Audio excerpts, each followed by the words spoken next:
sampai habis. Oke. Terima kasih. Pak Susno, tanpa minta maaf, bisakah restoratif justice diterbitkan? Baik, ini bagus sekali ya. Perkara ini adalah laboratorium nasional di bidang hukum. Kita bisa melihat bagaimana praktek hukum di Indonesia. Ya, apakah jalannya bagus atau tidak? Oke, kita kembali sempitkan lagi kepada SP3. Apakah ada kaitannya dengan RJ? Apa tidak? Karena RJ itu kan kedua belah pihak harus saling memaafkan. Dan RJ itu sebenarnya di dalam hukum acara pidana kita yang dulu, yang dimana kasus ini terjadi, itu belum ada. Belum diatur secara hukum. Nah, di UHAP yang baru, ya Pak Prof, itu diatur. Persoalannya, kita belum membaca. Mungkin beliau yang sudah baca, Pak Damai ya. Apa dasar daripada SP3? SP3 itu 1, tersangka meninggal. 2, tidak terbukti. 4, delik aduan tapi dicabut, dan sebagainya dan sebagainya. Apa pertimbangannya? Itu akan lihat. Kalau misalnya di dalam pertimbangan itu dicantumkan bahwa telah terjadi RJ. Nah, berarti ada karena RJ, bukan karena tidak terbukti, bukan karena dan sebagainya. Nah, timbul pertanyaan, RJ itu tidak ada di UHAP yang lama, tapi di UHAP yang baru ada. Nah, menurut azas hukum, manakala ada peraturan baru yang berlaku dan peraturan baru itu menguntungkan bagi tersangka, itu tersangka bisa memilih untuk tunduk pada aturan yang baru. Itu boleh saja RJ, artinya sah itu. Oke. Tapi kalau dikasih SP3 artinya sebenarnya sinyal besarnya memang sempat ada saling memaafkan antar kedua pihak. Saya tidak mengatakan bahwa itu saling memaafkan. Kan statement Pak Jokowi kan jelas sekali kan, bahwa tidak mempersoalkan apa akan silaturahmi dan sebagainya. Nah, itu tinggal nurani masing-masing berbicara itu bagaimana. Saya tidak tahu pembicaraan itu. Dan maaf ini penonton mungkin lihat ya, saya duduk di sini, saya bukan berarti pihak sini, bukan pihak sana ya. Saya duduknya di sana. Saya mengkaji sesuai dengan apa pengetahuan saya selaku penyidik. Tapi kursi saya, kursi itu hanya 2 kursi. Gitu. Saya tadi hampir duduk di atas mic itu. Kombes Budi bilang sebenarnya keduanya kan meminta restoratif justice tuh. Artinya kan memang ada kesepakatan antara keduanya begitu untuk saling memaafkan. Akan terjawab manakala Pak Damai menceritakan apa pertimbangan hukum di dalam SP3 itu. Itu bukti autentik itu. Apakah memang karena telah terjadi RJ? Apa? Karena bukan tindak pidana? Apa karena tersangka meninggal? Apa karena kalau delik aduan ini dicabut dan sebagainya? Itu ada klausalnya apa itu? Nah, mungkin ada kesepakatan itu tidak baik dikasih atau apa-apa, terserah beliau itu. Bang Andi, jadi isi Asli. Oke, baik. Bang Susno, jadi apa yang bisa kita peroleh pengadilan? Adanya SP3, ada RJ. Oke. Malam ini adalah malam yang paling bagus sesuai judul Bola Liar. Sekarang kita ciutkan, bola liar itu digiring kan. Judul malam ini, isu ijazah palsu Jokowi, RJ, SP3, kemana arah perkara? Terjawab semua malam ini. RJ sudah terjawab bahwa memang RJ itu sah secara hukum dan polisi tidak salah. RJ ada dasarnya, yaitu kesepakatan dan diakui sudah ditandatangani. Berarti sah RJ itu. Dan itu menurut profesor itu adil. Keadilan berdasarkan retroaktif justice. Timbul pertanyaan lagi, apakah akan ada keadilan, kata profesor tadi, berdasarkan kebenaran dan sebagainya, masih ingin sampai ke pengadilan. Walaupun hukum acara kita yang baru itu mengizinkan untuk itu. Timbul pertanyaan, ada yang ancaman hukumannya 6 tahun. Bisa saja, asalkan pasal 6 tahun tadi menurut penyidikan itu tidak terbukti. Yang 6 tahun tidak terbukti, yang 5 tahun ke bawah itu masih dalam penyelidikan atau penyidikan, itu bisa di RJ. Why not? Nah, sekarang artinya apakah perkara ini akan sampai ke pengadilan? Dalam saat ini, sampai mungkin acara ini ditutup, RJ ada, ke pengadilan ada kemungkinan. Tapi ada juga kemungkinan RJ juga. Oke. tergantung di sini. Bang Yaakob, jadi arahnya kemana nih? Ada SP3, ada RJ. Semua RJ juga nggak kira-kira nih? tadi sudah dirangkum dengan sangat luar biasa oleh Jenderal Susno tadi semua showcase malam ini ya. Tapi pada prinsipnya kami sangat menghormati semua yang disampaikan oleh Pak Rismon, Mas Roy dan semua tersangka. Itu hak mereka untuk melakukan pembelaan tentunya. Tapi oleh karena itulah makanya kenapa kami meyakini sangat dibutuhkan persidangan nanti untuk nanti majelis hakim yang menilai. Karena tanpa itu klien kami tentunya tidak dapat mendapatkan kepastian hukum dan keadilan. Dan dari awal kami melapor, kami sudah sampaikan dengan clear bahwa Pak Jokowi, the moment Pak Jokowi masuk ke Polda, masuk SPKT lapor, Pak Jokowi siap untuk hadir di pengadilan. Oke, baik. Pak Alamsyah, jadi nanti pengadilan apa yang bisa dibuka, apa yang bisa didengarkan oleh publik, informasi publik? Kalau pengadilan semua ya terbuka ya. Apa aja kalau terkait dengan salinan? Kalau dengan salinan nanti kan kita akan Ijazah. dengar bahwa dari salinan itu dilihat apakah sinkron dengan yang asli. Yang jauh lebih penting sebenarnya apakah otentikasi itu kemudian valid. Ya. Jadi seperti yang pernah saya sampaikan di sini juga.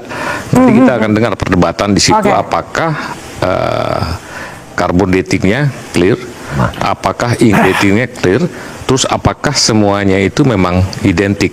Oke. Saya bukan orang yang terlalu percaya kalau cuma tanda tangan, kadang-kadang agak berubah kalau tanda tangan. Jadi layak nggak kira-kira ijazah asli Jokowi nanti diungkap di pengadilan, diperlihatkan? Kalau sudah di pengadilan nggak ada yang bisa menghambat kalau hakim bilang. Oke, baik, baik. Ya, jadi saya kira kita tunggu aja lah nanti ya. Nah, tadi udah mau ngomong apa singkat aja, tapi tadi udah motong soalnya. Pak Roy itu mencegah dirinya sendiri RJ. Jadi penasihat hukum itu saya perlu nasihati. Dia mengancam Pak Roy tidak bisa RJ berarti. Bukan masalah itu. Yang penting karena ada yang takut nanti di pengadilan. Kita buktikan ijazahnya Kita apa. tunggu faktanya di pengadilan. Dengan demikian, terima kasih Bapak-Bapak telah bergabung di Bola Liar. Saya masih Tegarkan pamit. Sampai jumpa minggu depan.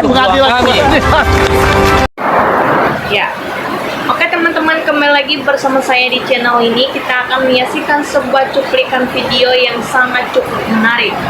Nah teman-teman, kita akan bacakan sebuah komentar netizen di bawah ini. Mereka pada sampaikan di bawah komentar ini, kami rakyat bisa tegas mengharapkan kasus ini sampai pengadilan meskipun menurut hukum jika kedua pihak sepakat penyelesaian melalui RJ, tetapi harus diingat penyelesaian melalui RJ itu adanya tawar menawar upaya perdamaian sehingga RJ itu menyelesaikan hukum.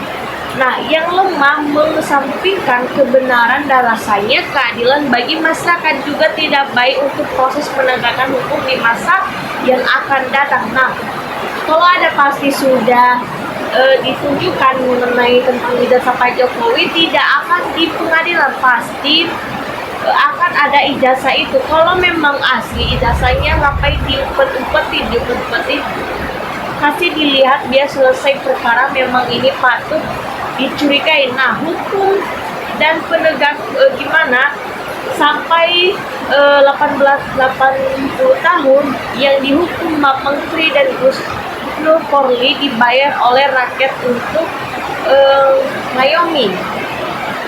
Nah, Jokowi takut sama pengadilan. Lihat saja nanti paling-paling mungkin dengan alasan bermacam-macam. Nah, dipandang dunia malu-malu penegakan hukum, terutama Polri yang berpikir ke Jokowi. Dan kami heran Kapolda Metro bila ditersangka Roy CS karena mengedit tentang ijazah Jokowi berarti nggak waras. Nah, persidangan itu maju terus memberi keterangan depan meja hijau, melihat jubah hakim tidak nyaman. Bahkan dengan memanggil nama aslinya, namanya berubah-ubah pada terdakwa dan korban ketika persidangan. Bahkan dari aroma keringat menuduh tidak sanggup menatap majelis hakim. Nah, untuk rekan-rekan Pak Suryo, berhati-hati dengan hakim. Jangan hakim sudah diatur oleh termulu-mulu supaya terulang lagi seperti di muka ini dulu. Nah, ternyata juga dengan titik sigit dan urgo biar jelas benar. Aturlah hukum di Indonesia ini sudah benar. Cuman yang mengendalikannya hukum itu bekerja sama dengan yang begini jadinya. Nah, semua termulu-mulu Jokowi wajib dihukum penipuan kelas bawah saja, hukuman apas kelas. Atau itu baru adil, kalau tidak adil hukuman saja ini. Nah, diundur-undur itu mau kondisikan ijazah baik kertas maupun huruf yang mau diaslikan. Nah, sang layak Pak Susono wajib menjadi penasihat Kapolri, bahkan penasihat Presiden sangat jauh dibandingkan penasihat Kapolri dan saat ini. Nah, kalau asli udah dari awal dibuka ke publik. Nah, lucu kasus ini satu, mungkin Mulyono sudah mengatur semua ini, masih belum beres-beres tentang kasus ijazahnya. Nah, Roy Suryo sudah siap menghukum jika memang bersalah, hanya Jokowi yang kurang siap ke pengadilan. Nah, bila Indonesia kurang kerjaan, tinggal ditunjukkan ijazah selesai. Masalahnya barangkali bohong, dia bilang asli, orang nggak percaya. Wah, terus ijazah Jokowi dibicarakan, dijatakan palsu, tapi tidak ada yang berani menangkap Jokowi. Nah, saya setuju jikalau punya ijazah silakan ditujukan, selesai, gak ribet kemana-mana. Kalau terbukti palsu, apakah hukuman ini pantas buat pemilik ijazah palsu itu? Nah, di Ingkar Jokowi ada ketua konflik yang membisikkan memberikan konflik terjadi ini sengaja. Apakah karena ada uang orang-orang membela kegaduhan kebohongannya? Yang penting pengkhianat hadir, para hadir, penelitian busuk hadir, penelitian pengkhianat yang hadir. Nah, apa sisanya sih nunjukin ijazah ke publik agar kasus ijazah bisa selesai? Kali ini buang dulu orang ego sebagai mantan presiden, sebagai warga negara yang baik. Cuman mengenai ijazah, kupersulit apabila rame penegak hukuman yang payah mudah di otak atik. Nah, pasti interview 100% yang berani ditaruh, katanya termulu yakin ijazah itu asli. Nah, maju terus pantat mundur mundur kebohongan, kemunafikan, kezoliman. Pengacara cerdas dari bodoh diobok-obok, otaknya sama kayak Jokowi. Memang Jokowi itu pandai bermain drama karena rakyat sudah kena hipnotis walaupun bermodal abal-abal. Terbukti tentang ijazah Jokowi ini, kalau jadi di penjara ijazahnya palsu, kalau tangkap kepalanya masukkan ke dalam ini, biar dia sadar jikalau semua itu bukan salah Jokowi, saya penegakan hukum yang penegak. Nah, yang membekat itu di penjara seumur hidup, bukan barcot, supaya tidak ada lagi yang berani merekayasa tentang membuka kejahatan dan juga menasihat hukum Jokowi ini. Nah, yang melindungi kejahatan bukan gengsi, hukum yang dengan seberat-beratnya melindungi kejahatan ini harus dihukum seberat-beratnya. Nah, supaya akan datang tidak ada lagi yang berani melindungi kejahatan. Semua itu masyarakat sudah jadi tempat ATM penegak hukum harus berharap diperiksa harta kekayaannya. Pasti negara ini kaya rendah hartanya. Sudah bertugas pengawasan aparat Kapolri dan juga penegakan hukum salah digunakan jabatannya biar tidak macam-macam lagi penegakan hukum kita Indonesia. Saran saya dari Sumatera Utara. Nah, logika orang paling aja yakin tentang ijazah Pak Jokowi ini palsu. Kalau tidak palsu pasti sudah dulu ditunjukkan. Kenapa kepada yang Royana terus diumpeti?